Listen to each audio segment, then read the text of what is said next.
The morning light filtered through the lace curtains, gentle and golden, casting patterns across the living room floor where my parents sat waiting.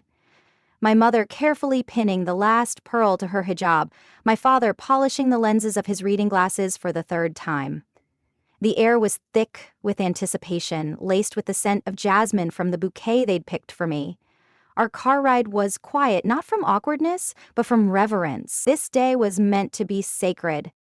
The gymnasium doors opened with a creak that sounded louder than it should have, as if the air inside was holding its breath. Rows of white chairs stretched forward in perfect symmetry. Banners of navy and gold hung from the beams, proud and dated. The honor student section was roped off at the front row, middle seats, exactly where my name was printed on the program. I walked with care, holding the thin folds of my gown so they wouldn't wrinkle too soon. My heels tapped against the waxed gym floor, steady but not loud. I had practiced walking in them all week, 10 minutes each night just to make sure they wouldn't betray me on this one occasion.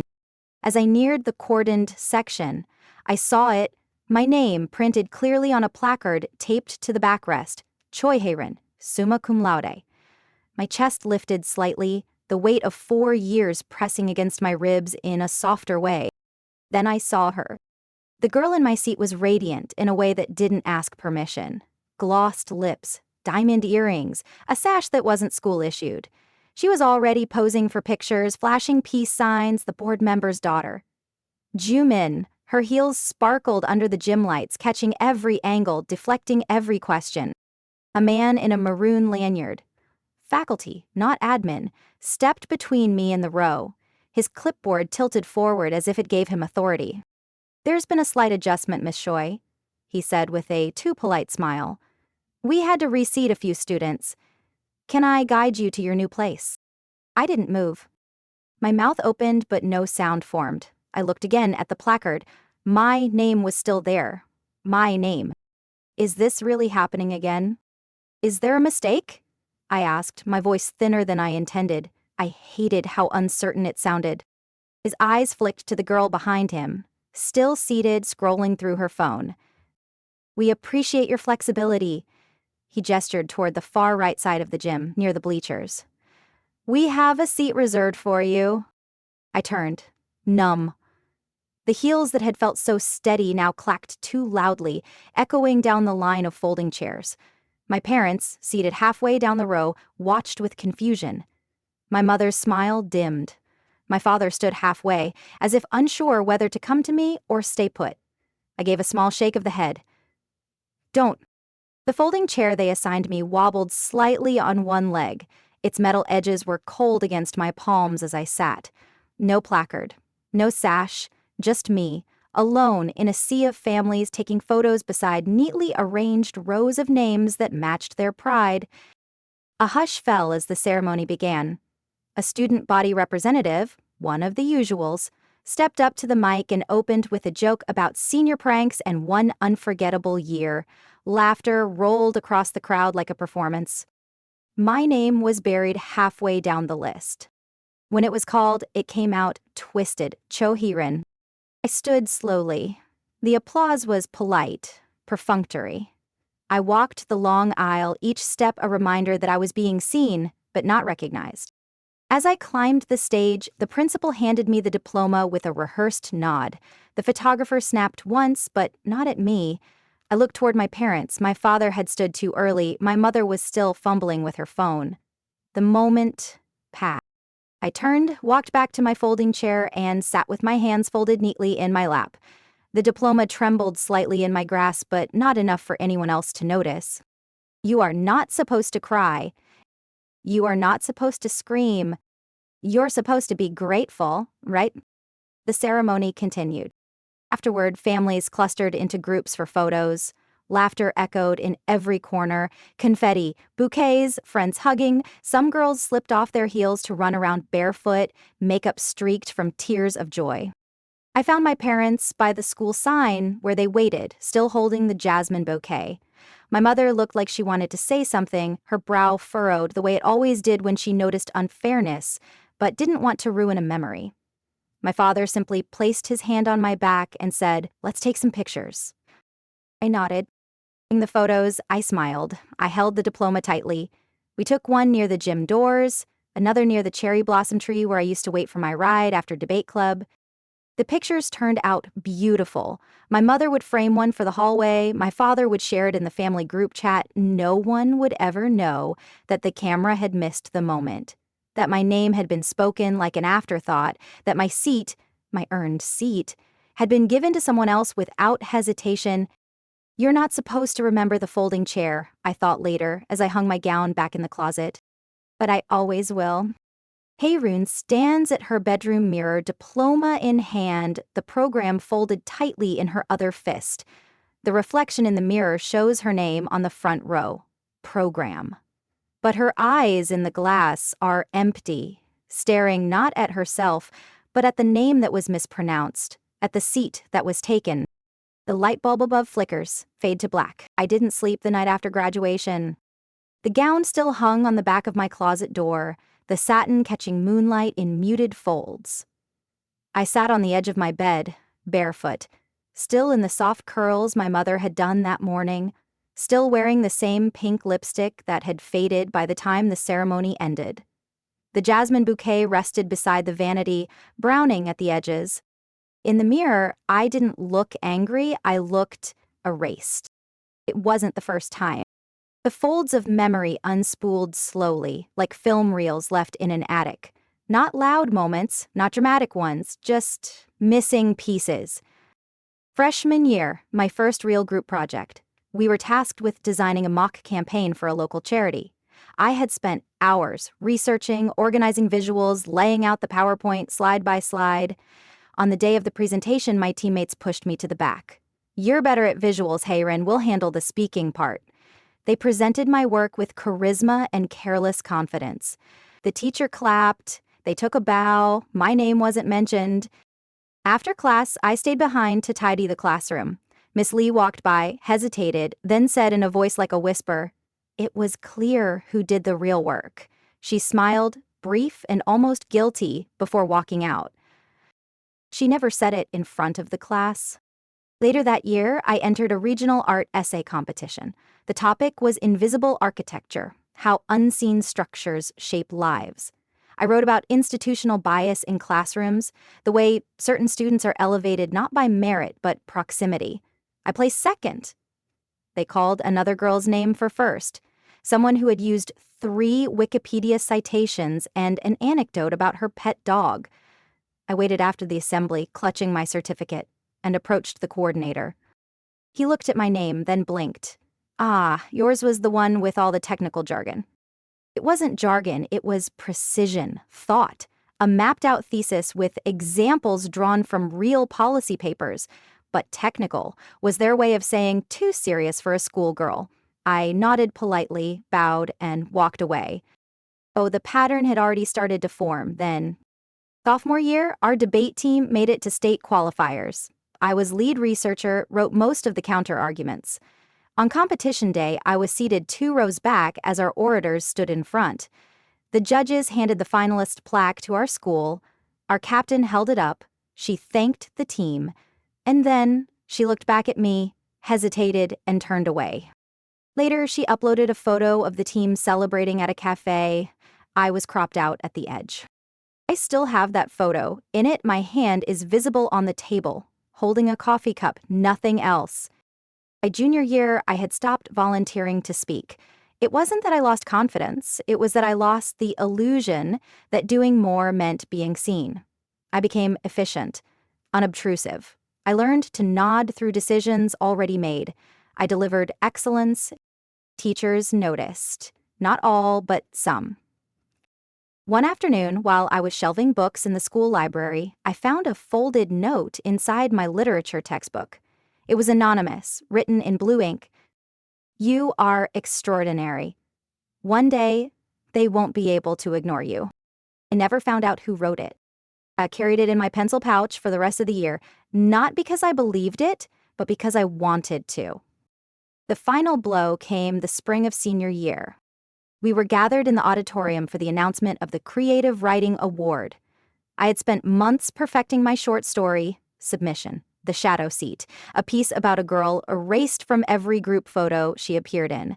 It was subtle, symbolic, stitched with metaphors that I knew not everyone would catch. Sat in the middle row, holding my breath. And this year's winner, the announcer began, for her piece titled The Silent Flame goes to... It wasn't Mahe. The girl who walked up had submitted a poem about cherry blossoms and love lost to distance. Pretty, harmless. The applause was warm. I clapped, too. As the crowd dispersed, my English teacher approached me quietly. She said, "I wanted to tell you your piece moved me.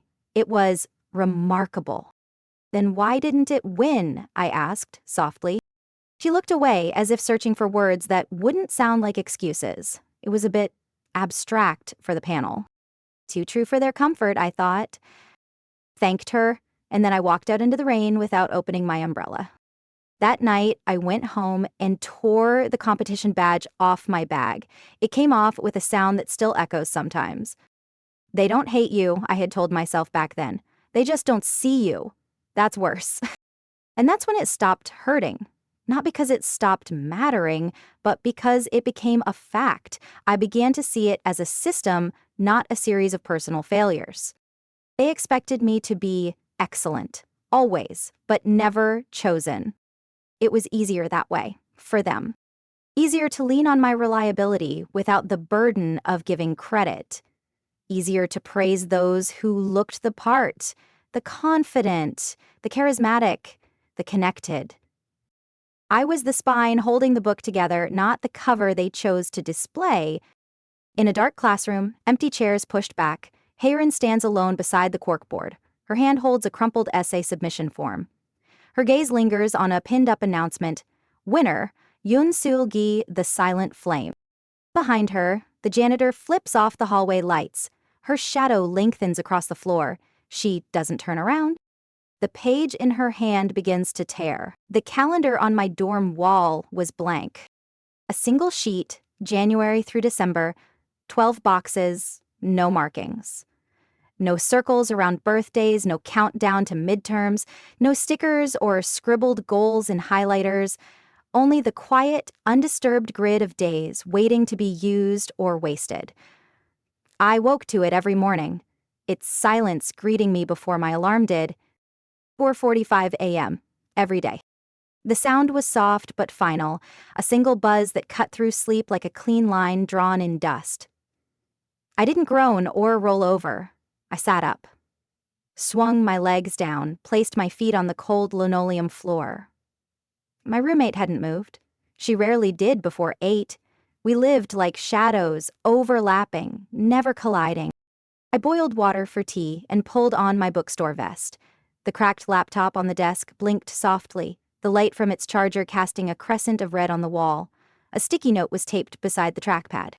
"You don't need recognition, you need results." I had written it the night I received my partial scholarship. The letter was thin, folded unevenly like it had been sent out in a rush.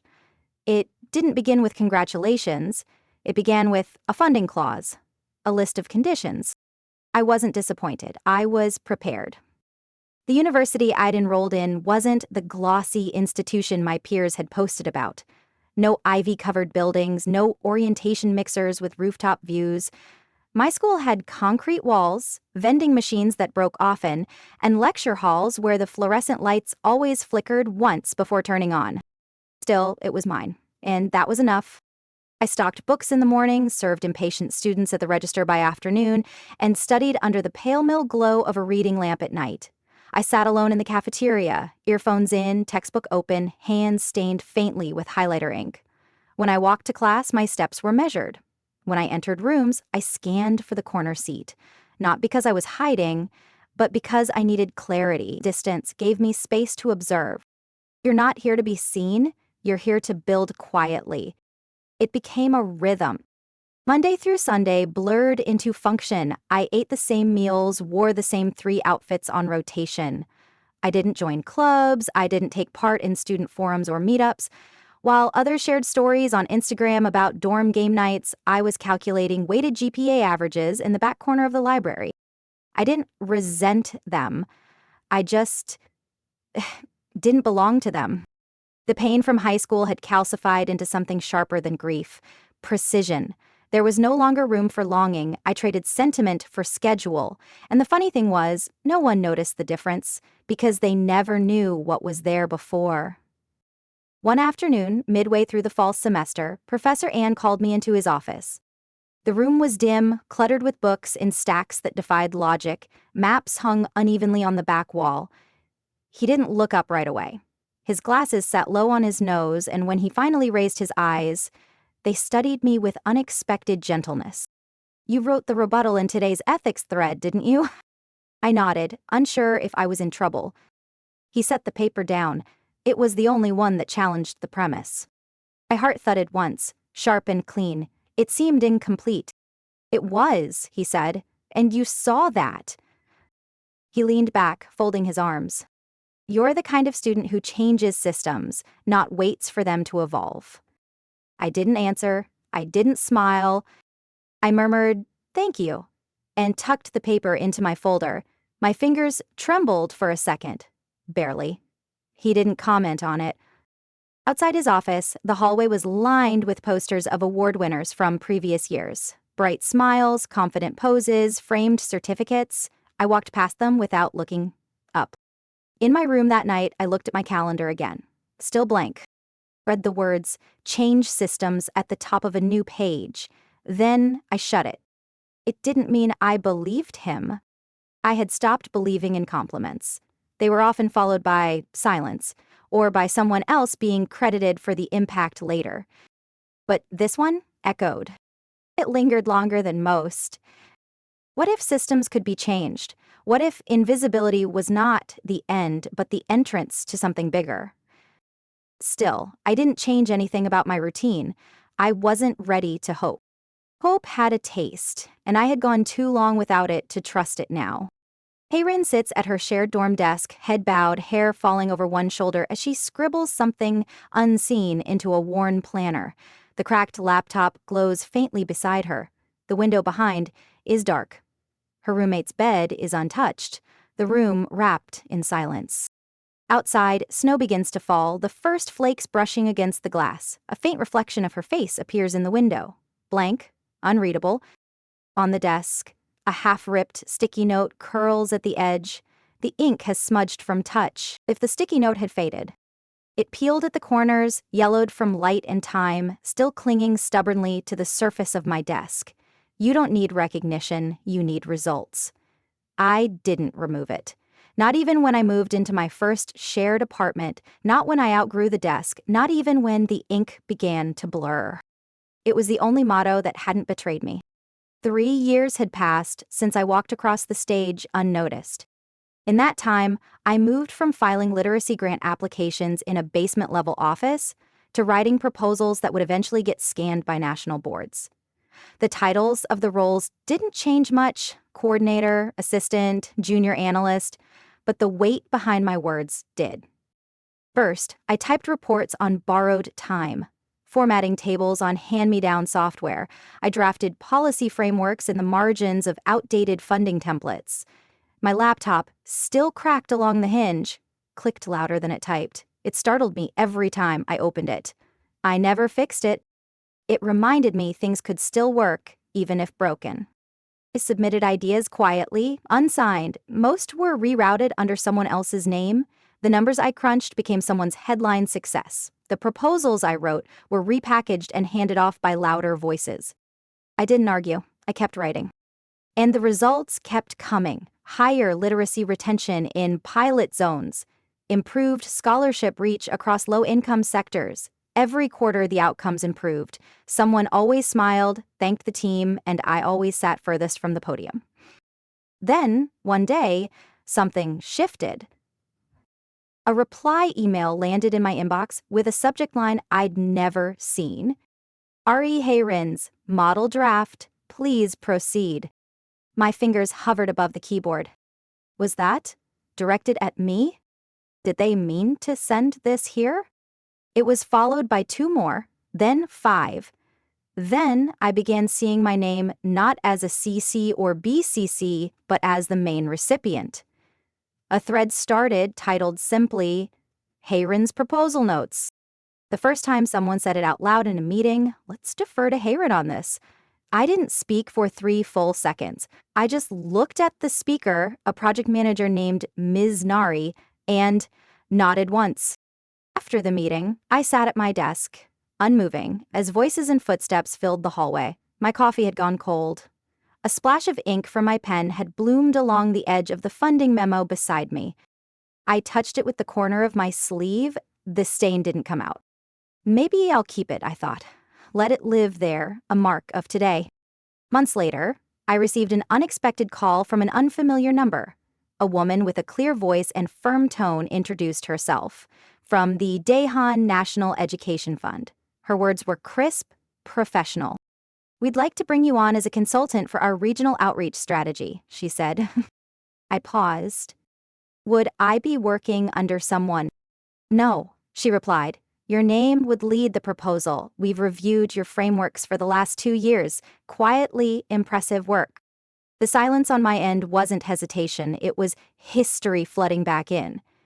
Every moment where someone else spoke my thoughts, wore my credit, accepted applause, meant for my effort. My chest tightened.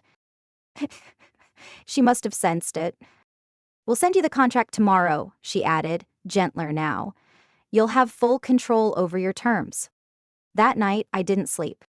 I sat at the kitchen table, the printed contract laid out in front of me. It was unbranded, no logo on the header, clean white paper with black text. At the top, consultant laid, Choi Hairin.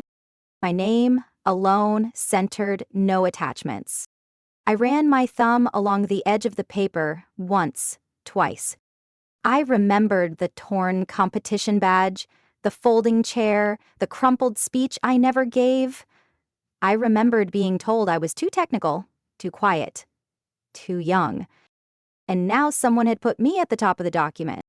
My pen hovered above the signature line. What if it was a setup, a borrowed stage? What if my name was there only until someone more convenient came along?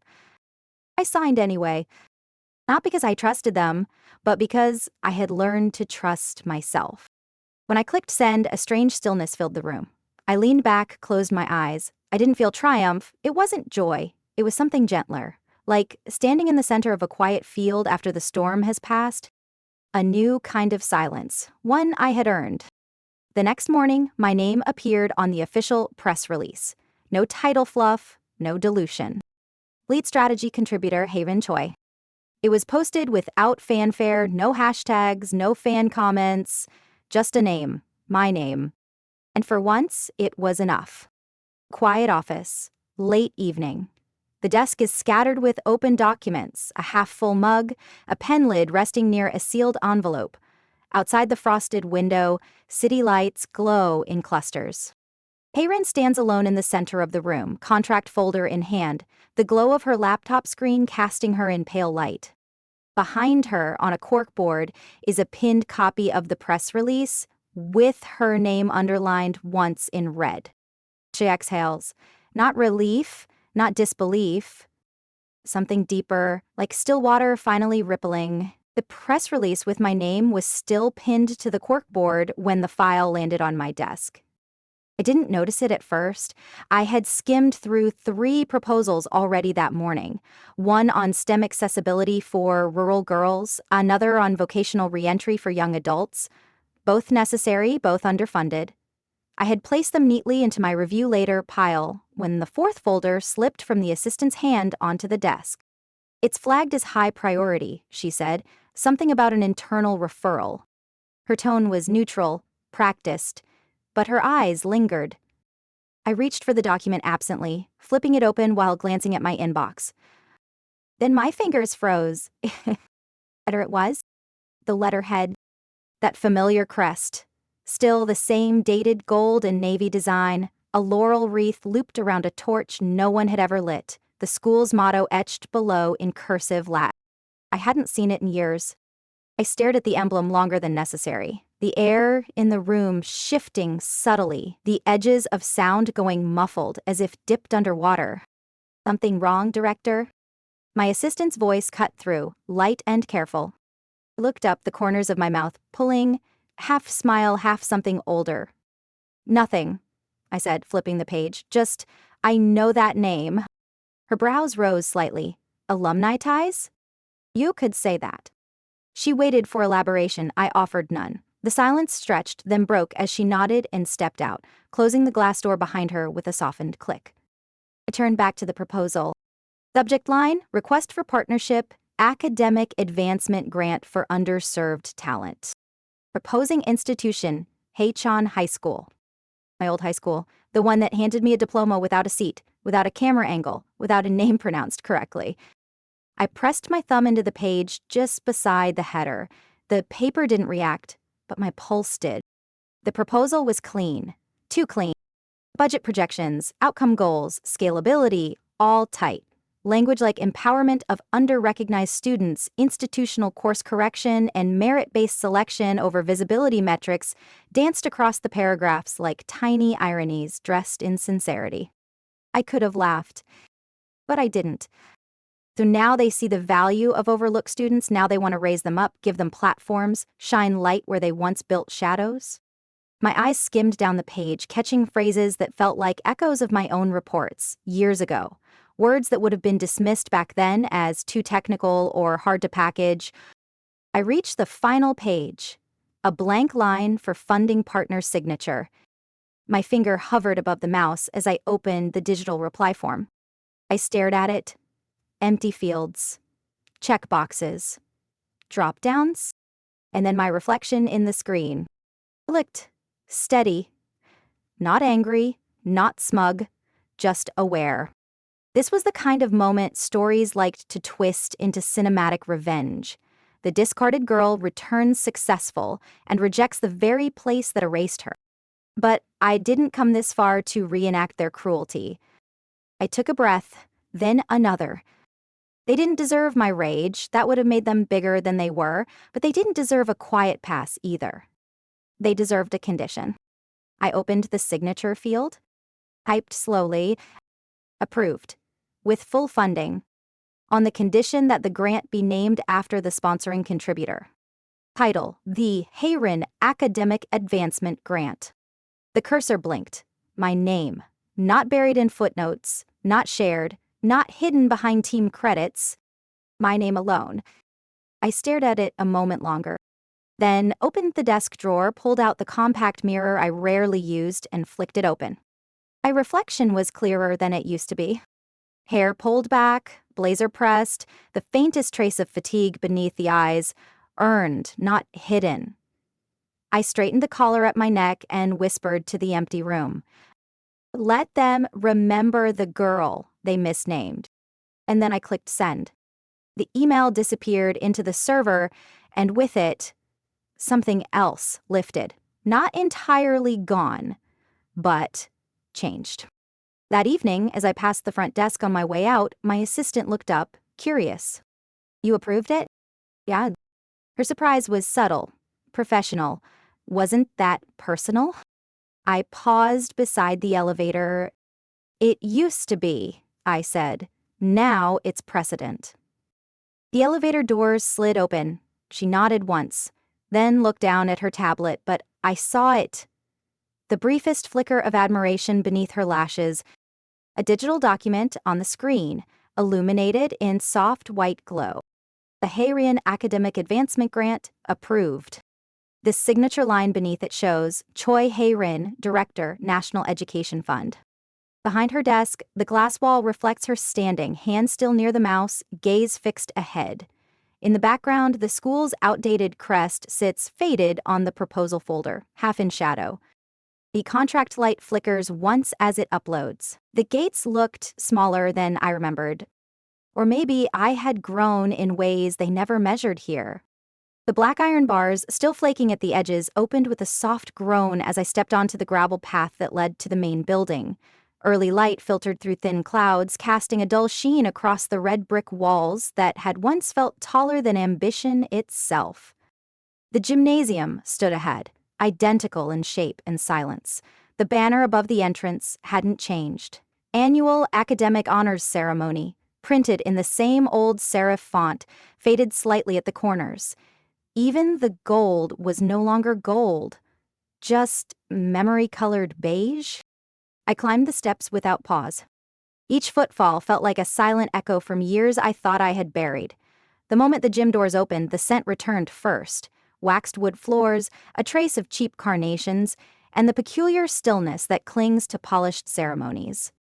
Rows of chairs had already been arranged, perfectly aligned. White covers, navy ribbons. I scanned the space automatically, habit, from years of knowing what it meant to search for where I was supposed to belong. And then I saw it. Front row, center seat. A name card rested atop a velvet-draped chair.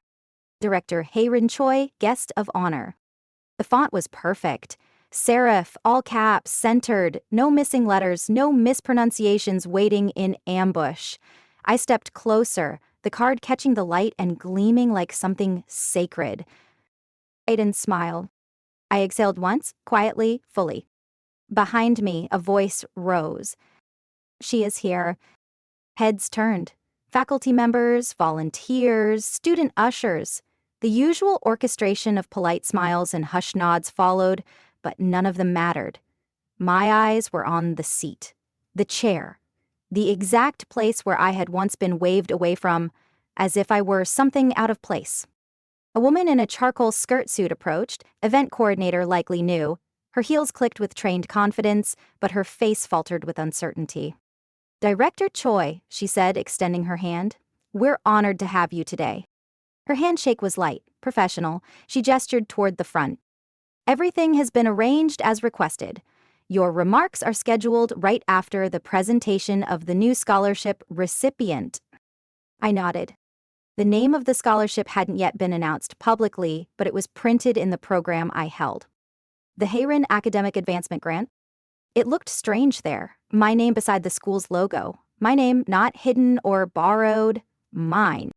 I took my seat. The cushion was firm, new. The chairs had clearly been upgraded since my time, but the gym lights above still buzzed faintly before settling, flickering once like a nervous breath held too long. Behind me, footsteps slowed. I turned slightly. My parents. My mother held her old clutch, cream-colored, satin-textured, the same one she had carried that forgotten graduation day. Her hand clutched it tighter than necessary. My father adjusted his blazer and nodded at me as they took their seats in the guest section, right where they should have been years ago. This time, no one redirected them. A familiar shuffle came from the left. I turned again, and there he was. Mr. Han, my old English teacher. His hair was grayer, but his gait was still calm, shoulders back, eyes kind behind wire-rimmed glasses. He paused when our gazes met. You used to sit by the window, he said. My chest tightened, not with emotion, but with recognition. I nodded. You always noticed that? I always noticed you, he said, almost gently. Before I could answer, he moved on, adjusting his lanyard as he spoke to another staff member. The weight of his words hung in the air behind him. The gym began to fill. Students entered in neat lines, the rustle of programs, the hum of whispered jokes, the clicking of cameras from early arriving parents, all layered beneath a ceremonial hush. I looked down at my lap. My hands were folded, calm, my breathing steady. No nerves, no nostalgia, only readiness. Because I hadn't come to remember. I had come to replace the memory. Slide shot of the gymnasium from the back. Students filing in, teachers lined up at the edges, camera flashes lighting in intervals. At the front row, Hae-rin sits poised, back straight, face unreadable. Her name card glints beneath the lights, perfectly angled. Behind her, her mother adjusts the clasp of her old clutch, eyes moist but proud. The principal approaches the podium, script in hand. And in the program booklet on every chair, a bold new heading. The Hae-rin Academic Advancement Grant, honoring quiet excellence. The air shifted before they called my name. There's a silence that happens before formality. It's not emptiness, it's weight. Like the collective breath of a room remembering it should listen. I sat still in my seat, fingertips grazing the edge of the program booklet that lay across my lap. My name was printed beside my photo, headlined as guest of honor. The ink hadn't smudged, the paper stock was thick, it didn't fold under pressure. The principal stepped up to the podium. His voice carried with rehearsed warmth, weaving through bullet points and scripted praise. He spoke of academic excellence, community partnership, legacy, and growth. Then his hand lifted. And now we are honored to welcome the founder of the newly established Heirin Academic Advancement Grant, a graduate of our very own school and a national leader in educational reform. Please welcome Director Choi. Applause rose quickly, polite, bright, automatic. I stood. Each step toward the stage was measured, the heels of my shoes pressed into the wooden floor without echo, absorbed by the weight of history. I reached the podium, the mic standing centered, lit beneath a single white spotlight. This time, no flickering, no static. The camera lens tracked my movement from a fixed angle near the far aisle. Are you watching now? I adjusted the mic slightly, the movement slow, unshaking. My fingers grazed the edges. It wasn't cold. My gaze swept the gym, not searching, just gathering. Rows of students, teachers, staff. Some faces I didn't recognize, some I did. My parents, seated side by side, both still. My mother's clutch folded across her lap like a ribbon never untied. And then I began. Years ago, I sat in this same hall. Not as a guest, not as a director, just a student. One of many. My voice was even, low. I had followed the rules, met every deadline, balanced grades, clubs, part-time work. I wasn't the loudest voice in the room. I didn't raise my hand to be praised. I didn't know how to network or charm, but I showed up every single day. I paused. A few eyes shifted toward one another. Teachers in the back crossed arms, glanced sideways. I didn't look at them. I was told effort would be enough, that quiet consistency would speak for itself. And I believed that until the day I graduated. The auditorium stilled. My name was printed on the program as one of the top academic students. A front row seat was marked for me. But when I arrived, that seat was taken, and no one explained why. No one apologized. I was moved to the side, called out of order, and my name was mispronounced as I crossed the stage. I let the words linger. They didn't land like accusation. They landed like fact.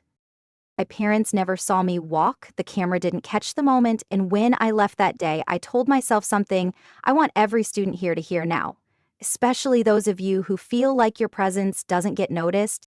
I leaned slightly forward. They can forget your name, but that does not make you forgettable. Silence deepened. A few heads tilted forward. One student in the second row clutched her program tighter. I'm not here to recount that memory out of bitterness. I'm here to correct its place in history. I took a breath, because that moment taught me something no award ever could. That recognition, real recognition, doesn't always come when it should. It comes when you make space for it, when you build it yourself. More stillness. A few teachers looked down. One assistant principal rubbed at his temple. I continued.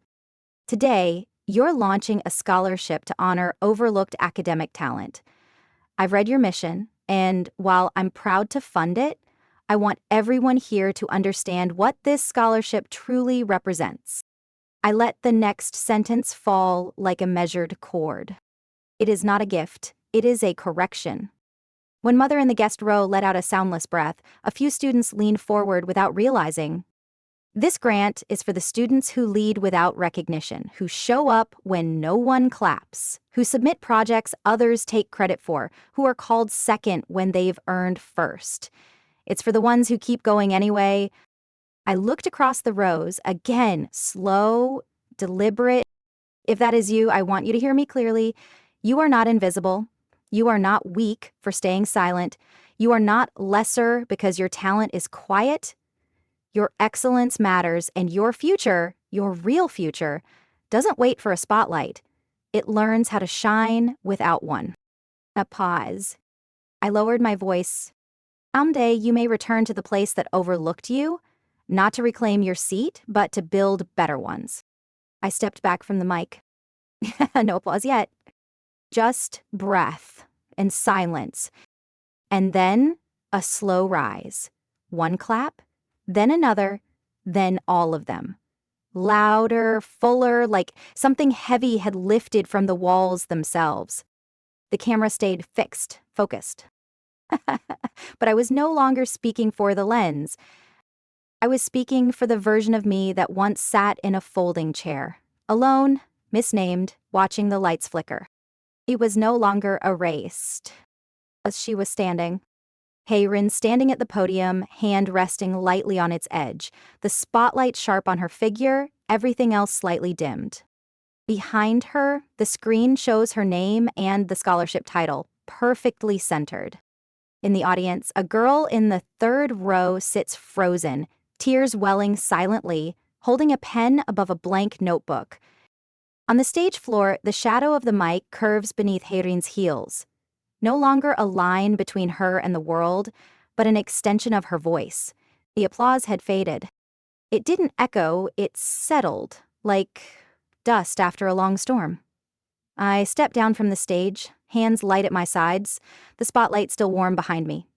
Someone offered a bouquet. Another person extended a hand I didn't recognize. I nodded politely, accepted the flowers with both palms, but I wasn't looking for faces. I was looking for her. She stood near the front row, thin frame, 2 large glasses that slid down the bridge of her nose, and sleeves a little too long for her wrists. Her hands were clenched around the edge of the program booklet, folded 3 times over, as if it grounded her. When our eyes met, she flinched. I approached slowly, careful not to rush the moment. "You're the recipient?" I asked. She nodded fast, then bowed deeper than she needed to. "Lee Seo-yoon," she mumbled, voice brittle. I extended my hand. "Hayrin." She hesitated, then took it. Her palm was cold, her grip unsure. For a breath, we stood there, past and present, mirror and memory. I saw myself in the way she folded inward when praised, the way her eyes darted as if waiting for someone to interrupt. I recognized the armor of politeness, of practiced invisibility. "You earned this," I said. "No one's giving you anything." She looked up then, blinked once. Then she smiled, small, honest. Someone behind us raised a phone. "Director, may I take a photo of you two?" I stepped beside her, not in front. She stood up straighter. The flash went off. I signed the certificate with my foundation's pen, thick black ink across the bottom of the award. Hayrin Choi, Founder Academic Advancement Grant. Then I handed it to her, pressed into her hands like a torch. "Keep showing up," I told her, "even when the room forgets you're there." She nodded again, eyes glossy. I could tell she wouldn't cry. Not here, not yet. I understood that too well. I turned before the final anthem began. Let them end the ceremony without me? I had no need for curtain calls. The hallway outside the gym was quiet. That same waxed floor. That same dim row of bulletin boards with yellowing notices and too many staples rusted in place. As I walked past, I paused near the lockers. Row 2C. Mine had been near the end, second to last. I remembered the sound it made when it jammed. I remembered the chipped paint near the handle from the year someone kicked it out of irritation. I touched the cool metal lightly with the back of my hand. Not regret. Recognition. I stepped out into the late afternoon light. The sky had shifted, sun dipped behind the school's gate, casting long shadows across the pavement. Gold stretched thin over the bricks, painting the building in quiet reverence.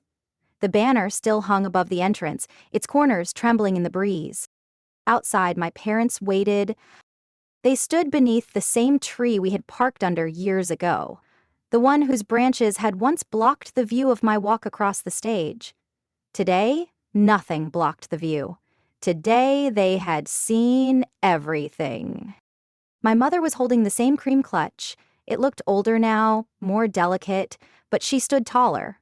My father's tie was askew in the exact same way it had been years ago, slightly off-center, like he had done it in a rush and then never bothered to fix it. I stopped in front of them.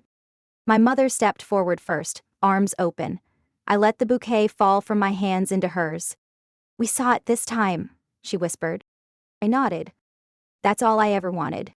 She hugged me once, tightly, firmly, as if she were trying to go back in time and rewrite something with that single embrace. My father placed a hand on my back and kept it there, grounding us both. Neither of them asked questions. They knew what this meant, and more importantly, what it had never been about. I opened the car door, the interior warm from the afternoon heat, the windows shimmered with light. As I settled into the seat, I looked one last time toward the gym. The chairs were being stacked now. One of them, the front row center, still had a card resting on it. Not mine, a new one, a name I didn't recognize. That seat was saved for someone else now. As it should be. I turned the key. The engine hummed to life. Soft, low, obedient. And I drove away without looking back. The banner rippled in the rearview mirror, then disappeared. A wide shot of the empty gymnasium. Sunlight bleeding in through the high windows, casting long shadows across a single chair still standing at the front. A folded name card rests on it. Reserved, future recipient of the Hayren Grant. In the distance, the last student slips through the door, holding a certificate to her chest. Outside, the gates close slowly. The school stands still, framed in golden dusk. For the students who work quietly, who aren't tagged in celebration posts, who don't ask for applause but keep showing up anyway, we see you. Share your story in the comments. What was the moment you reclaimed your space? Subscribe for more stories that don't shout but still leave a mark, because sometimes the softest voice becomes the loudest legacy.